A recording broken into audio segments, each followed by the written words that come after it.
D'abord, vous prenez ADG. Le naïf, quelqu'un qui ne maîtrise pas tous les codes, il va dire que c'est une promotion. Peut-être oui, parce qu'il devient président de l'Assemblée, il a les privilèges du poste, voilà.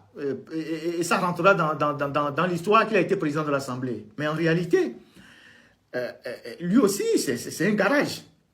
Et il faut voir le parcours d'ADG. Douanier, directeur de la douane, commissaire général de l'OTR, ministre du commerce, ministre de l'urbanisme. Ça, c'est la sortie, ça. Ministre de l'urbanisme et maintenant président de l'Assemblée. Peut-être pour 3 ans. Après 3 ans, s'il ne le renouvelle pas, il le garde. Pourquoi il le met là-bas? Il le met là-bas parce que quand vous quittez d'un poste ministériel pour aller à l'Assemblée, vous n'avez qu'en réalité un budget de fonctionnement. Il sait qu'à dédier, des gens comme ADG se sont énormément enrichis. Et que des rumeurs ou des informations circulaient comme quoi il avait des ambitions, il nourrissait des ambitions. Et donc, c'est des gens qui se sont énormément enrichis. Et lui, toute personne qui s'enrichit autour de lui est une menace. Donc, tant qu'il peut éloigner la personne de la caisse, pour que la personne ne manipule pas l'argent, il va le faire. Donc, c'est une méthode douce pour écarter les gens. C'est quelqu'un qui fonctionne avec des gants de velours. Il te donne des coups, mais le temps de te rendre compte que il t'a donné un coup mortel, il est trop tard. Il fonctionne avec des gants de velours. Et donc, il a un plan pour chacun de ses collaborateurs. Parce qu'il les tire par la corruption. Parce que c'est des gens qui s'enrichissent, qui volent l'argent. Lui, il ne les arrête pas. Mais il a besoin que ces gens volent l'argent pour que lui ait les dossiers de pression sur eux. Donc, vous voyez que depuis 20 ans, qu'il y a des scandales financiers au Togo, Faure n'a jamais arrêté personne. Parce qu'il a besoin de tenir chacun de ses collaborateurs par un dossier. Pour avoir leur loyauté. Pour avoir leur fidélité. Les plus récalcitrants, de temps en temps, il peut leur taper dessus. Donc, ADG, il sait très bien qu'il s'est énormément enrichi. Il le sait, il a les renseignements, il a toutes les informations. Les histoires d'argent volé, tout ça, c'est des choses, il sait, il a plus d'informations que nous. Il en a plus que nous. Donc, il se dit, mais celui-là, qu'est-ce que je fais? Je le mets au garage. À l'Assemblée nationale, il a le privilège du poste.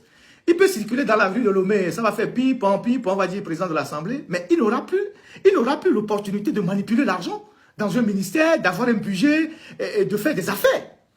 Le peu qu'il a, c'est le budget de fonctionnement qu'il aura à l'Assemblée. Si dans 3 ans après, il le garde,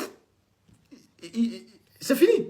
Parce que nous avons une habitude, je ne sais pas si c'est une bonne habitude d'appeler les gens au Togo milliardaires. Quand les gens ont quelques millions, on les appelle milliardaires, ce n'est pas des milliardaires. Le terme milliardaire vaut plus que ça. C'est des gens qui ont quelques millions qu'ils ont volés. Une fois qu'ils ne sont plus au poste, l'argent finit. Donc, ADG, c'est ça. Pour moi, en tout cas, c'est mon analyse, ce n'est pas une promotion. Le gars est en train de le pousser dehors. Ça, c'est un. De deux, la ministre des Travaux publics. Elle aussi, les travaux publics, il y a eu énormément de choses là-bas. Des magouilles. Donc, il le garde aussi. Le ministre de l'enseignement primaire, vous connaissez le parcours de Kokoroko. Vous connaissez son parcours. Et vous savez, Kokoroko, beaucoup de gens ont fait écho de travail qu'il a fait à l'université. Et comme son nom a commencé par être valorisé un peu partout par les étudiants, qui sont des gens qui ont dit, bon, il a travaillé quand même si parfois il a des méthodes fortes, mais il a travaillé. Mais le dictateur n'aime pas entendre ça.